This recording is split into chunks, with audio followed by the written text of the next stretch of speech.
자, 오늘 저는 함께 읽은 말씀 통해서 솔로몬 왕의 기도를 함께 살펴보려고 합니다.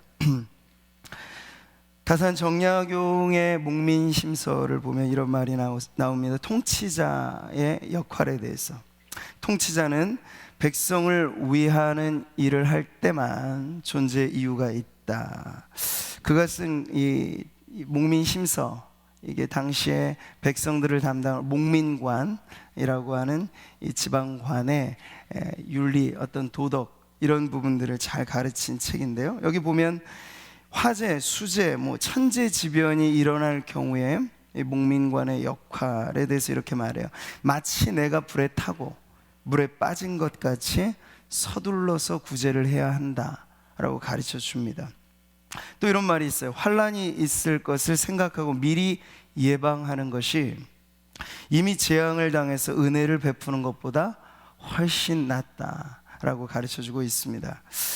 자, 오늘 우리는 이 시대보다도 훨씬 오래된 솔로몬 왕, 그의 이 목민심서라 할 수 있는 백성을 향한 그의 뜨거운 사랑이 담겨져 있는 솔로몬 왕의 기도를 살펴보면서 오늘 우리가 이 기도의 내용을 오늘의 사랑하는 우리의 삶에 어떻게 적용해서 우리의 기도의 언어로 삼을 수 있을까를 한번 살펴보도록 하겠습니다. 역대하 6장은요, 열왕기 6장에도 똑같은 사건에 대해서 비슷하게 나와 있는데요, 바로 솔로몬 시대 때 성전을 완공하고 7년의 대공사였습니다.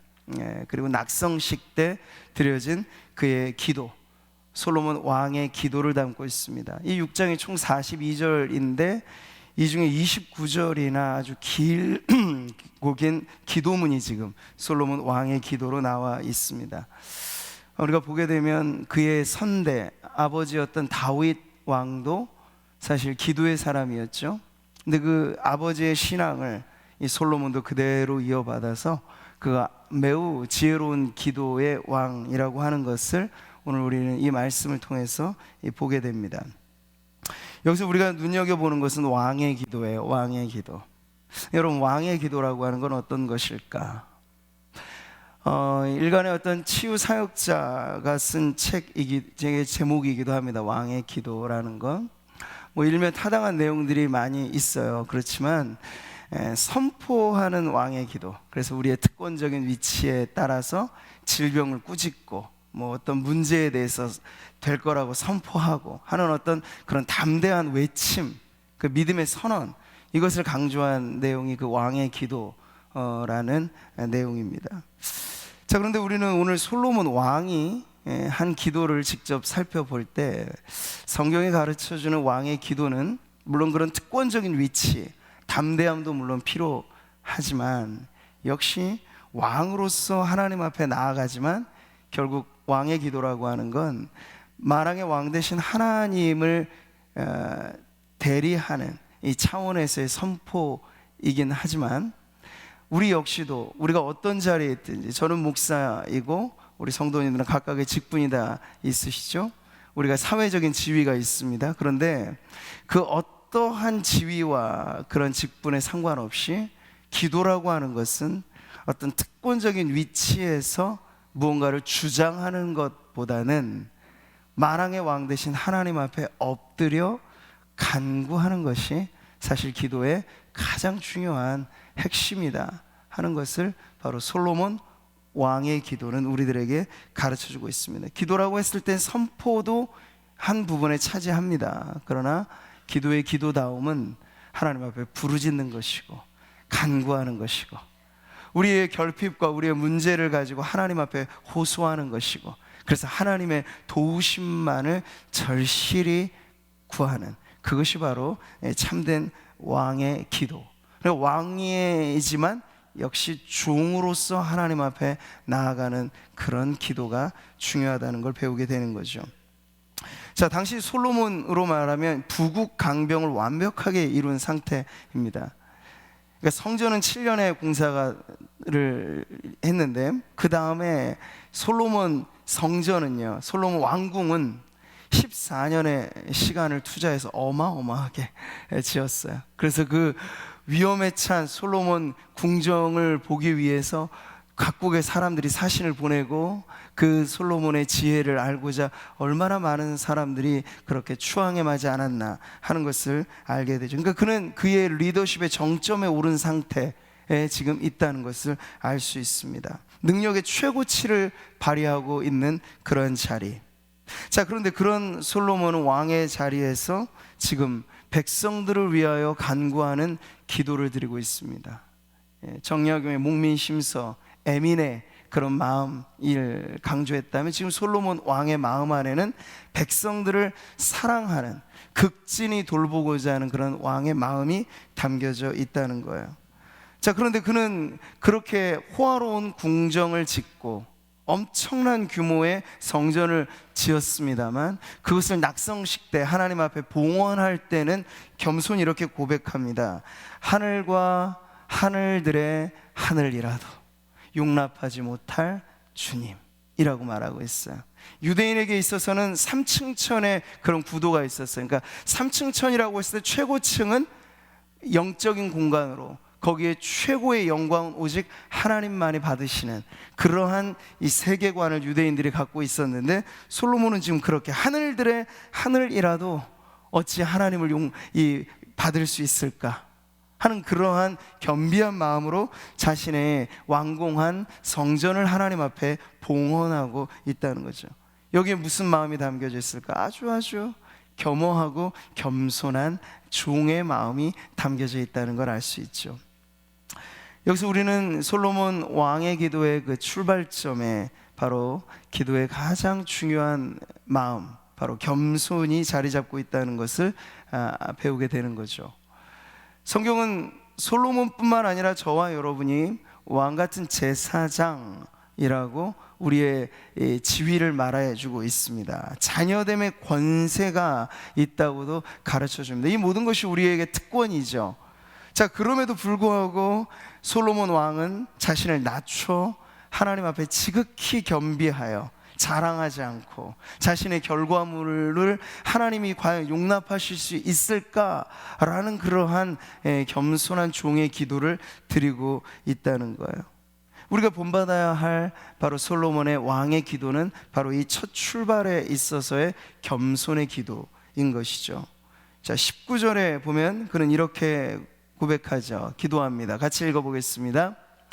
나의 하나님 여호와여, 주의 종의 기도와 간구를 돌아보시며 주의 종이 주 앞에서 부르짖는 것과 비는 기도를 들으시옵소서. 하나같이 다 겸손한 종의 고백인 거예요. 왕으로서 자신을 내세우고 하나님 앞에 절대 그렇게 목을 곧게 세우지 않습니다. 주의 종의 기도, 비는 것을 들어달라고 하잖아. 부르짖는 것, 간구하는 것에 호소하고 있다는 것입니다. 자, 오늘 우리가 읽은 이 본문에 이어지는 솔로몬 왕의 기도는요, 아주 지혜로운 그의 지혜가 농축해서 담겨져 있는 기도입니다. 환난의 때를 예비하는 기도로서 그가 간구하고 있는 거죠. 28절의 기도 같이 읽겠습니다. 만일 이 땅에 기근이나 전염병이 있거나 곡식이 시들거나 깐부기가 나거나 메뚜기나 황충이 나거나 적국에 와서 성읍들을 에워싸거나 무슨 재앙이나 무슨 질병이 있거나를 막론하고, 여기 중요한 건 지금 만일이라고 하는 가정이에요.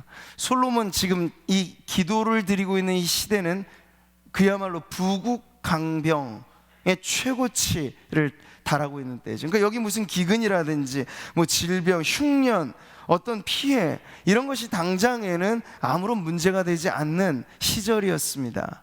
근데 솔로몬은 알았던 거죠. 그 지혜로운 왕은 한 인간의 인생의 주기도 모두가 다 기쁠 날만 있을 텐가? 아니다. 슬플 날도 오는 것이고, 우리가 요람에서 무덤까지 그저 건강만 쭉 유지하면 얼마나 좋겠습니까만 병들 때도 오는 것이고, 좋은 사람들과의 만남만 있으면 얼마나 좋겠습니까? 그런데 헤어짐의 이별도 있는 것이고, 그러니까 전도서에서 말하자는 때가 있다고.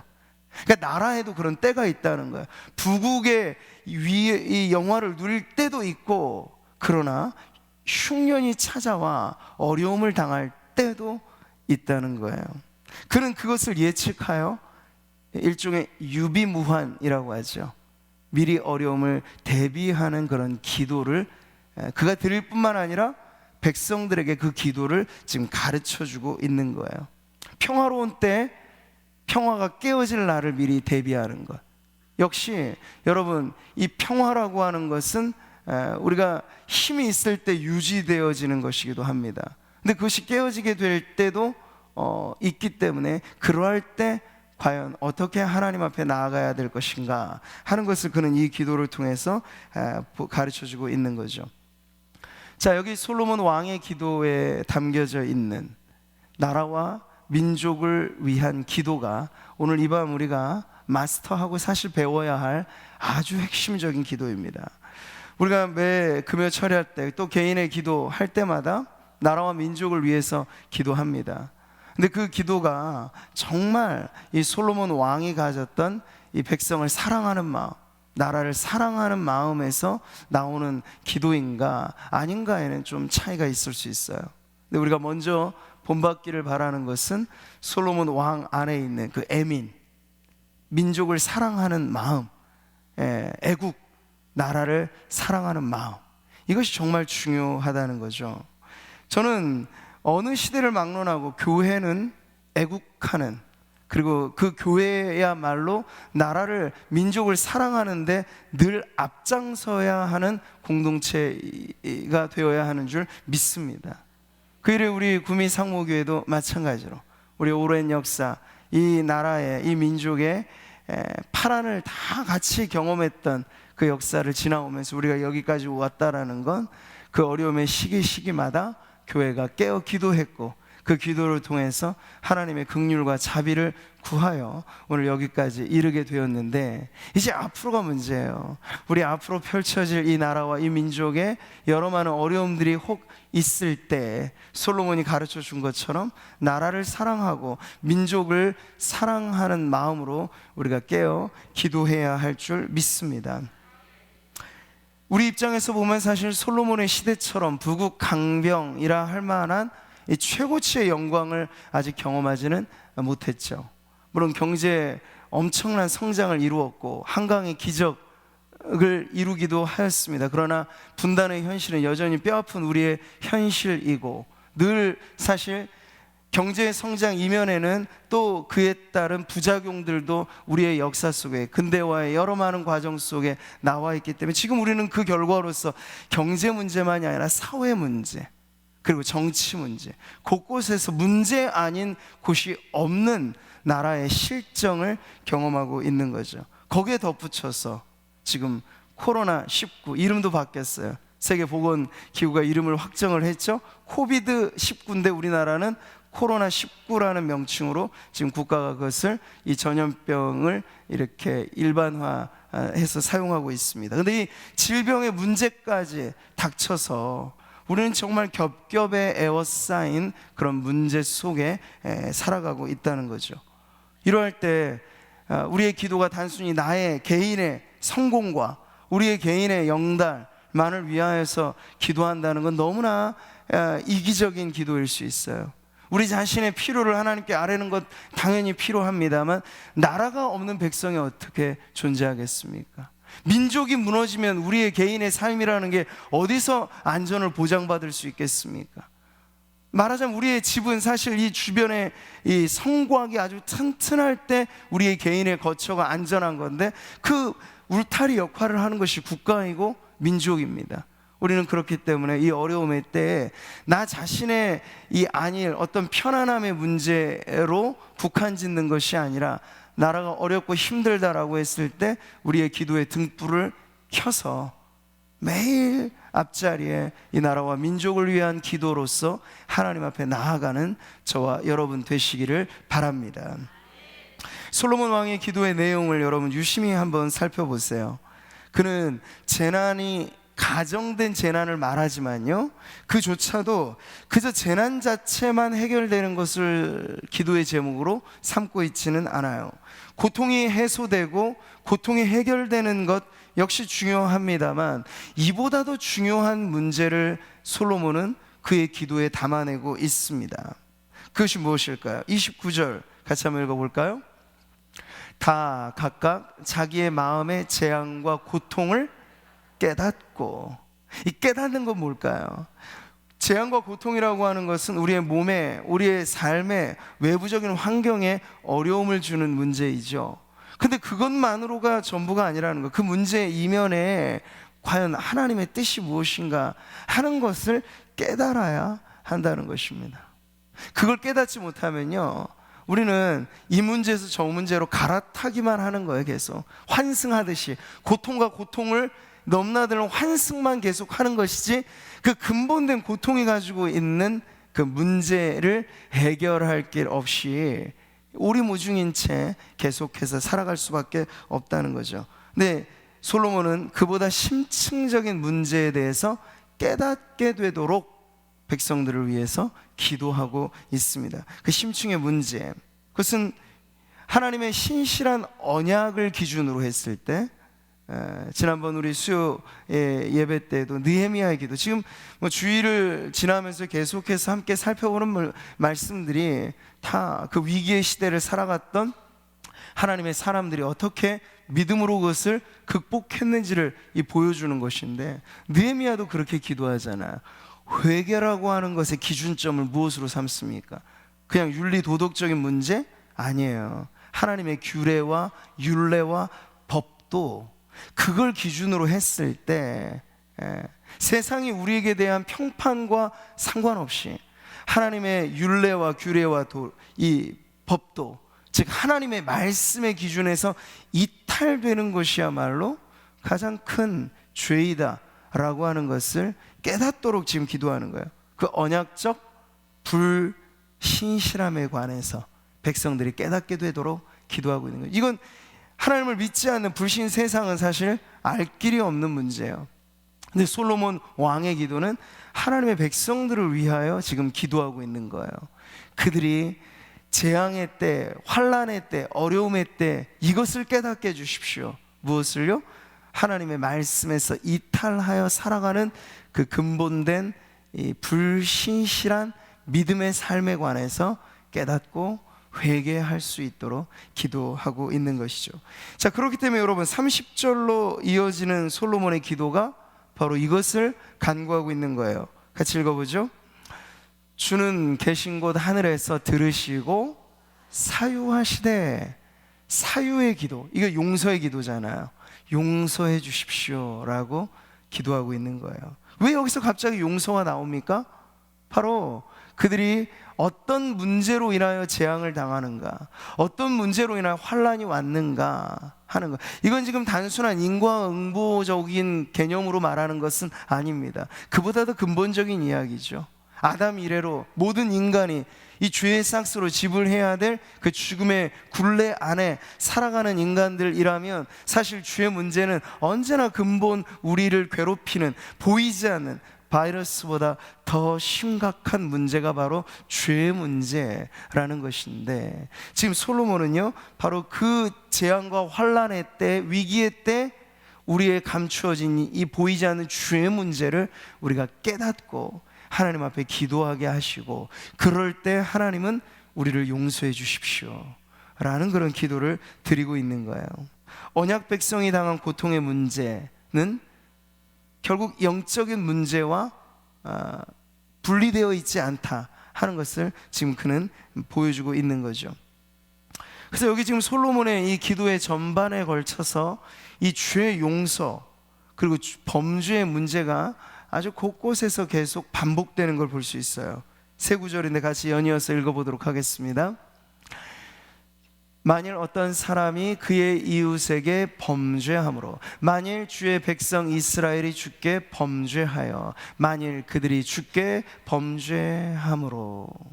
자, 솔로몬의 이 낙성식 때 드려졌던 기도 안에 범죄, 가정이지만 그들이 당하는 환난과 어려움은 백성들의 하나님께 대한 불신앙, 그 죄의 문제와 연결되어 있는 것인 줄 알아. 바로 이 문제를 하나님 앞에 끄집어내면서 그럴 때마다 깨닫고 기도하더라. 그 기도는 결국 회개의 기도, 그리고 그 기도의 하나님의 응답은 결국 용서의 응답을 지금 바라고 기도하고 있는 거죠. 자, 그리고 그 개인의 문제, 국가적 재난의 문제 모두를 아울러서 솔로몬은 가르쳐 줍니다. 그의 기도를 통해서 이 모든 문제는 하나님과 하나님 백성 사이에 바로 죄로 벌어진 틈으로 인하여 일어나는 문제가 대부분이다 하는 거죠. 근데 그렇다고 해서 이것을 뭐 운명의 장난이라거나 이것을 피할 수 없는 숙명으로 말하고 있는 것 아니에요. 이 솔로몬의 왕의 기도가 가르쳐 주는 건 그럴 때마다 하나님 앞에 이 성전을 향하여 회개하고 기도하면 그럴 때마다 하나님 사유해 주십사, 용서해 달라 하는 그런 기도를 가르쳐 주고 있는 거죠. 자, 여러분, 우리는 위기와 고통의 때가 다름 아닌 기도해야 될 때임을 계속해서 지금 강조해서 듣고 있습니다. 근데 그런데도 여러분의 마음, 개개인의 와닿는 그 심각성이란 각각 다 다를 거라고 저는 생각을 합니다. 정말 위기라고 하는 건 모두가 다 인정할 만한 그런 사실이고 환경인데 그게 과연 나의 죄 문제와 무슨 상관이 있을까? 우리의 죄 문제와 무슨 상관이 있을까? 이 부분에 있어서는 아주 절절하게 깨닫지 못할 수도 있다는 거야. 근데 그 부분에 있어서 정말 하나님의 은혜가 필요한 거죠. 그러니까 우리는 스스로 각성하는 것조차 우리 스스로의 지각이나 우리 스스로의 양심만 가지고는 어렵다라는 걸 알게 돼요. 성령께서 우리 안에 작용하시는 건 바로 이 죄에 대하여 아주 둔감해져 살아가는 성도들에게 말하자면 죄에 관한 아주 민감성 마음으로 바꾸시는 역할을, 일을 성령께서 하신다는 거죠. 성령이 우리 안에 우리의 영으로 더불어 탄식하시는 건 대부분 그 죄 문제로 인한 탄식이에요. 죄가 있음에도 불구하고 죄 없는 듯이 살아가는 백성들, 죄가 있어 그 죄의 무게감을 감당하지 못해요. 그래서 힘겨워요. 근데 자신은 근본 그 문제가 죄 때문인 줄 모르고 다른 데서 해결책을 찾는 그런 노력들을 하고 있는 이들을 바라보며 성령은 언제나 탄식하시는 거죠. 그러면 성령의 이 탄식이 우리 안에 역사할 때 우리도 성령만큼이나 민감하게 죄에 대하여 깨닫는 그러한 은혜를 갖게 해주신다는 거죠. 저는 오늘 이 밤에 우리가 기도하는 자리에 나아가는 것이 바로 성령의 이와 같은 역사를 경험하는 은혜의 자리가 되기를 바랍니다. 우리의 양심을 뚫고 우리의 판단을 뚫고 더 깊은 곳에서 내가 하나님 앞에 얼마나 큰 죄인이며 이 나라, 이 백성이 진정 하나님 앞에 곳곳에 죄 아닌 곳이 없을 정도로 모든 문제거리들이 다 사실 그 이면엔 죄 아닙니까? 죄예요. 죄의 딱지들이 덕지덕지 붙어져 있는 거예요. 해결할 길 없는. 이걸 누가 해결합니까? 제도로도 안 되고 뭐 어떤 사람의 리더십 가지고도 안 돼요.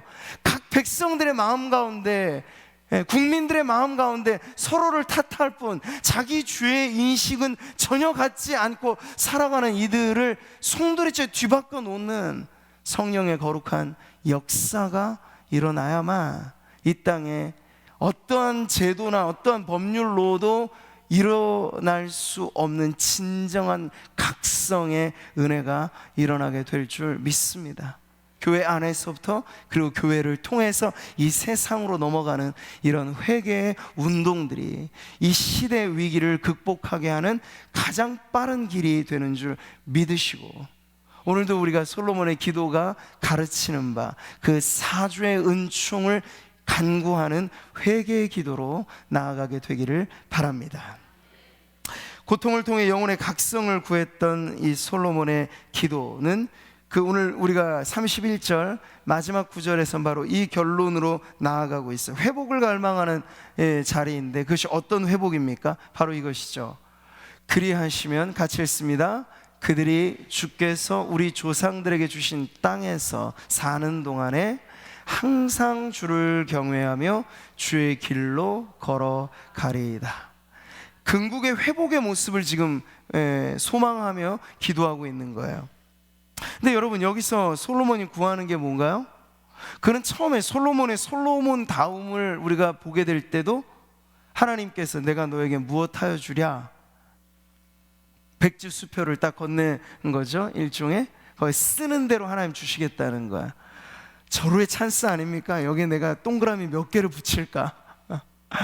그리고 내 지위를 어느 정도 높여서 쓸까? 보통의 사람들은 그렇게 고민할 거란 말이죠. 근데 솔로몬은 달랐어요. 지혜를 구하잖아.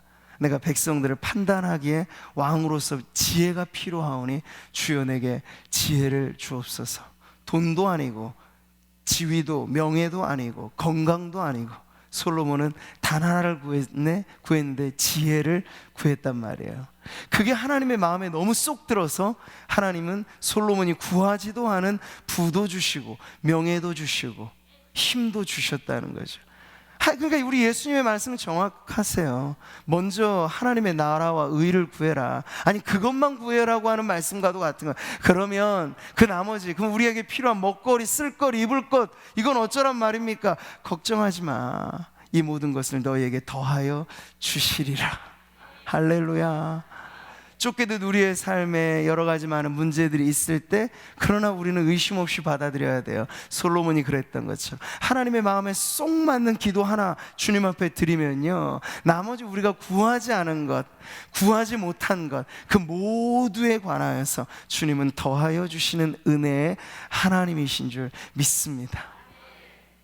지금 솔로몬은 그걸 알았던 거야. 처음부터 그걸 경험했기 때문에 이 중요한 기도의 대목에 백성들이 또 부자가 되고 권세를 얻고 병에, 그런 것들을 여기에 올려놓지 않아요. 가장 복된 것은 시편 1편에서도 가르쳐 준 것처럼 복되고 복된 인생이 뭡니까?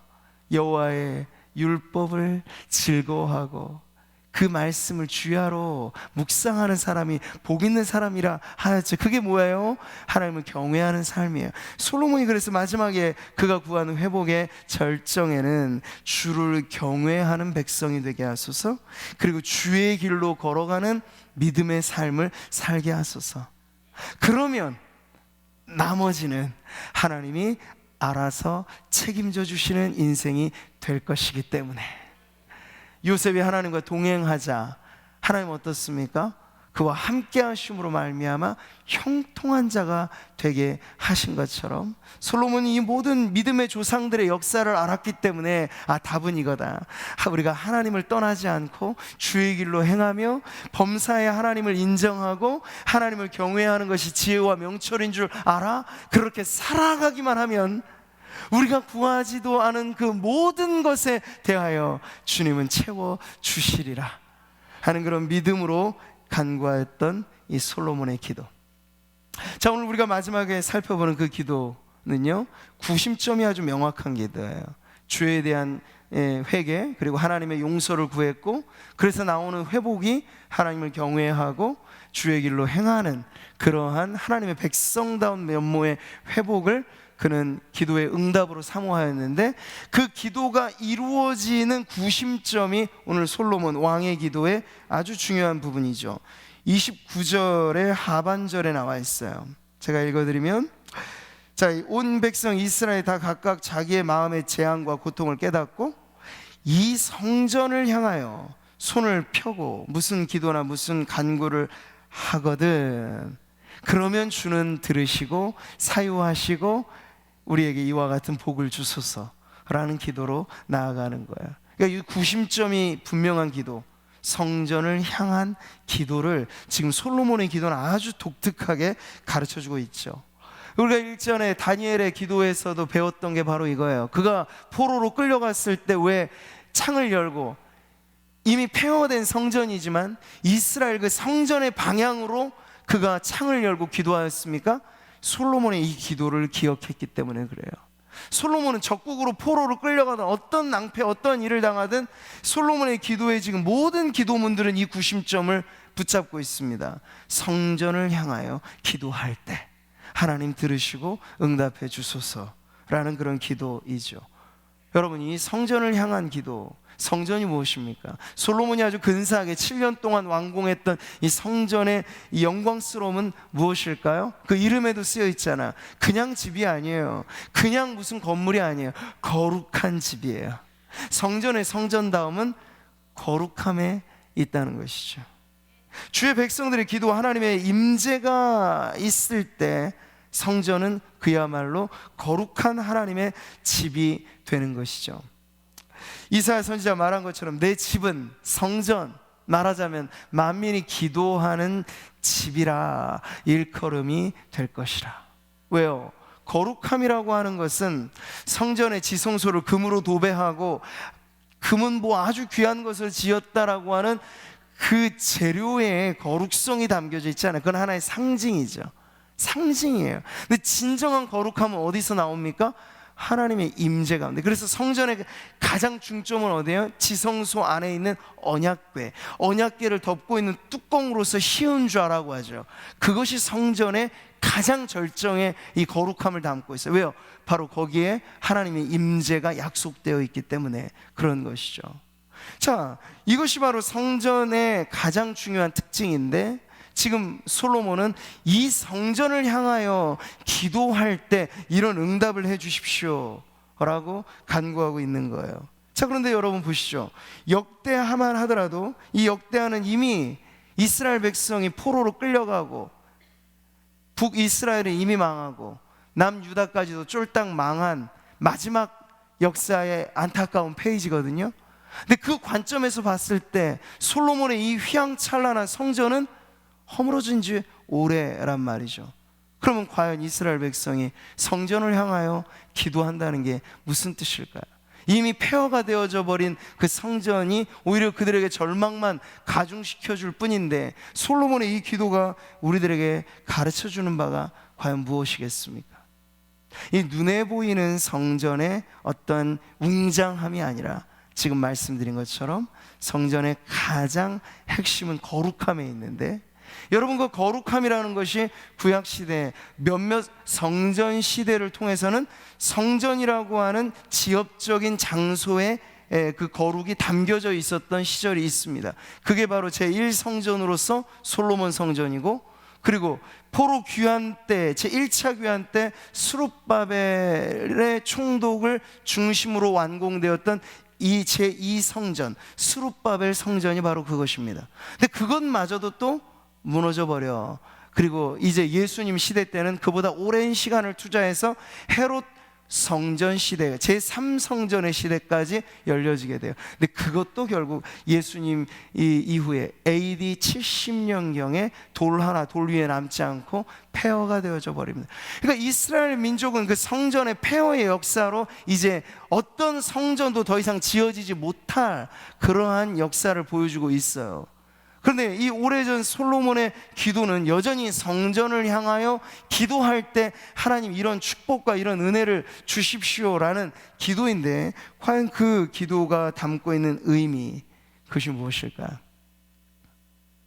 우리는 구약시대 이 성전이 결국 향하는 방향이 신약 시대로 넘어오면서 그 성전이 상징하였던 그 모든 것, 성전의 물두멍이 상징했던 것, 금촛대가 상징했던 것, 지성소가 상징했던 것, 그 하나같이 성전의 모든 제사들이 상징했던 것, 제물들이 상징했던 것, 그 하나의 상징은 그림자인데 그 그림자의 시대가 지나고 실체가 도래한 걸 우리는 알 수 있죠.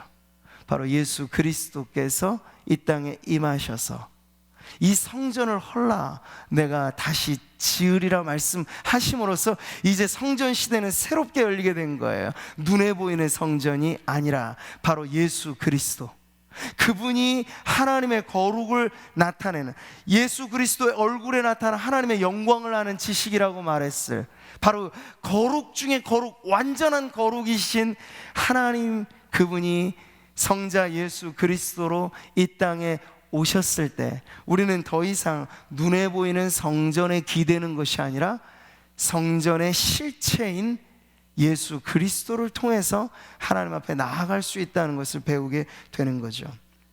요한계시록에서도요, 여러분 최후의 새하늘과 새 땅에 이르게 될 때 더 이상 성전이 필요 없다는 걸 이렇게 말씀하고 있어요. 같이 한번 읽어보죠. 성 안에서 내가 성전을 보지 못하였으니 이는 주 하나님 곧 전능하신 이와 및 어린 양이 그 성전이심이라. 할렐루야. 예수님이 임하심으로부터 그리고 예수님이 다시 오실 때까지, 근데 이 중간 시대에 성전은 여러분 무엇일까요? 그것은 바로 그리스도의 몸이라 칭함받는 교회가, 성전이 성령이 거하시는 전이라 일컬음받는 교회가 이 중간기에 성전의 영광스러움을 나타내는 그러한 공동체여야 한다는 걸 우리가 또한 배우는 거죠. 자, 성전을 향한 기도, 솔로몬의 이 기도의 구심점을 오늘 우리는 그렇게 이해하는 겁니다. 예수 그리스도를 중심으로 한 모든 기도는 예수 그리스도를 통하여 응답받게 된다 하는 사실을 말이죠. 너희가 내 안에 거하고 내 말이 너희 안에 거하면 무엇이든지 원하는 대로 구하라. 그리하면 이루리라. 주님은 주님의 이름으로 구하면 무엇이든지 이루어지는 새로운 시대에 대해서 말씀하셨어요. 이제 더 이상 다른 것에 비나이다 할 이유가 없어요. 지극의 정성에 이 공을 바치는 게 중요하지 않아요. 예수 그리스도 안에 거하고 주님의 말씀이 우리 안에 임하고 우리가 주님과 동행하면서 전천으로 그리스도와 함께 살아가게 되면 예수님이 우리의 성전이시기 때문에 그 성전을 향한 우리의 모든 기도가 예수의 이름으로 응답받게 될 줄 믿습니다. 너희가 무엇이든지 아버지께 구하는 것을 내 이름으로 주시리라 말씀하셨어요. 자, 같이 읽겠습니다. 지금까지는 너희가 내 이름으로 아무것도 구하지 아니하였으나 구하라. 그리하면 받으리니 너희 기쁨이 충만하리라. 예수님의 이름으로 기도합니다. 이것은 기도의 마침표가 많이 아니고 우리의 기도의 시작이기도 하고 우리의 기도의 중간중간마다 우리가 이 믿음의 시선이 막 이 세상을 향하여 흔들려질 때마다 눈을 들어 주를 보라. 그리스도를 우리는 기도의 매 과정에서도 떠올려야 됩니다. 나의 의는 이것뿐 예수의 피밖에 없네. 언제나 우리의 누더기와 같은 의를 의지하는 것이 아니라 우리의 기도에 무릎이 약해질 때마다 주님의 기도하시는 모습을 떠올리고 주님의 약속의 말씀을 기억하고, 그래서 우리의 기도의 모든 것의 시작과 과정과 마침에 함께 해야 하는 것이 바로 그리스도의 이름인 줄 믿습니다. 그럼 솔로몬의 이 기도는 그렇게 성취되는 거예요. 이 성전을 향하여 손을 들고. 우리가 지금 예루살렘을 향하여 손을 들라는 얘기입니까? 아니에요. 그리스도를 의존하여 기도할 때 이 약속 그대로, 어떤 질병이 도래하여 전염병이 창궐할 때 어떻게 기도하라고요? 치유자 되신 예수 그리스도를 의지하여 기도하라는 거예요. 나라의 경제가 어렵고 먹고 살 길이 막막할 때 여러분, 솔로몬의 기도는 가르쳐줍니다. 성전을 향하여. 우리는 해석합니다. 그리스도를 의지하여 여러분 기도한다면 이 모든 재난의 때, 흉년의 때, 어려움의 때, 그때마다 시마다 우리를 도우시는 그리스도 예수의 능력과 은혜로 말미암아 우리가 이 고난을 돌파하고 이 고난이 우리에게 가져다 주는 바, 우리의 영혼을 더 숙성시켜 거룩하게 하는 그런 변화의 은혜까지도 받게 되어질 줄 믿습니다. 여러분, 오늘 이 기도의 마지막 솔로몬의 기도는 기도에 필요한 최소 정족수 혹은 최대 이 정족수를 우리에게 이렇게 가르쳐줘요. 같이 한번 읽겠습니다. 한 사람이나 혹 주의 온 백성 이스라엘이, 29절에 그렇게 말하고 있죠. 그렇게 기도한다면 하나님께서 들어달라는 거예요. 여러분, 이것이 오늘 우리의 기도에 얼마나 중요한 내용인지 몰라요. 우리는 생각하기를 나 한 사람의 기도가 과연 무슨 의미가 있을까? 우리 너무나 자신을 그렇게 평가절하하기 쉽습니다. 근데 여러분 아세요? 성경에 나오는 결정적인 역사의 사건은 대부분 한 사람의 기도로 이루어졌던 것을 알 수 있습니다.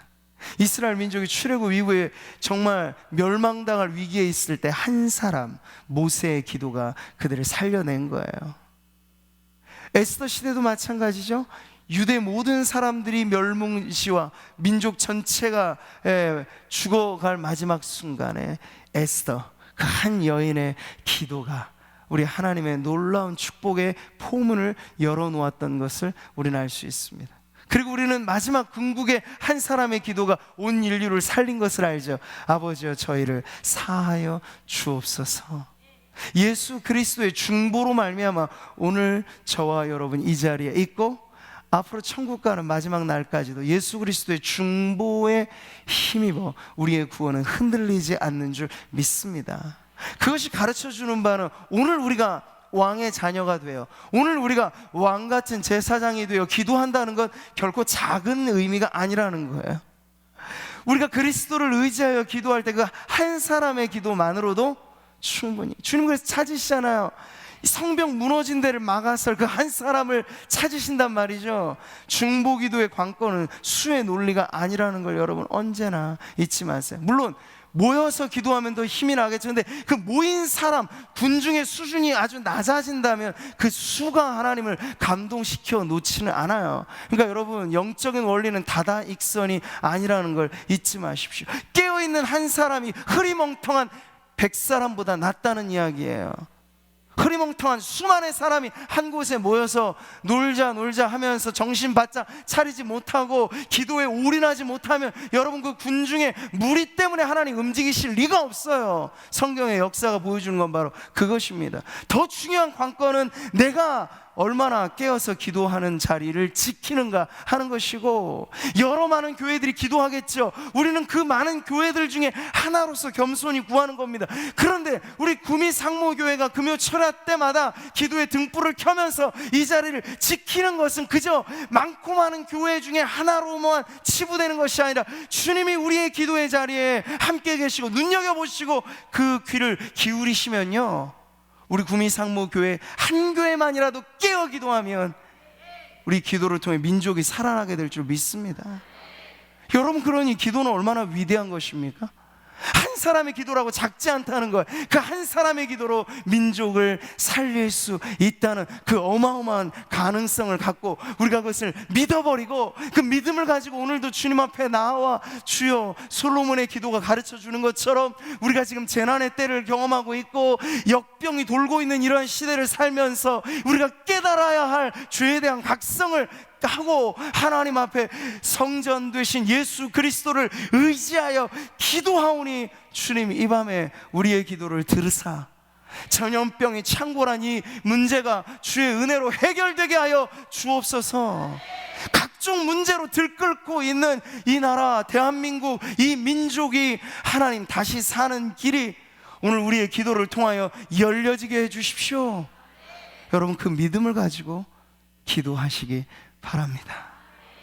믿음의 기도는 역사하는 힘이 어마어마해서 하나님께서는 언제나 중요한 역사의 변곡점에 기도하는 한 사람, 기도하는 한 공동체, 기도하는 하나님의 백성들을 분명히 세우신다는 사실을 우리가 깨닫고, 오늘 우리가 기도함으로 역사의 새로운 변환점을 만들 수 있는 저와 여러분 되기를 소망합니다.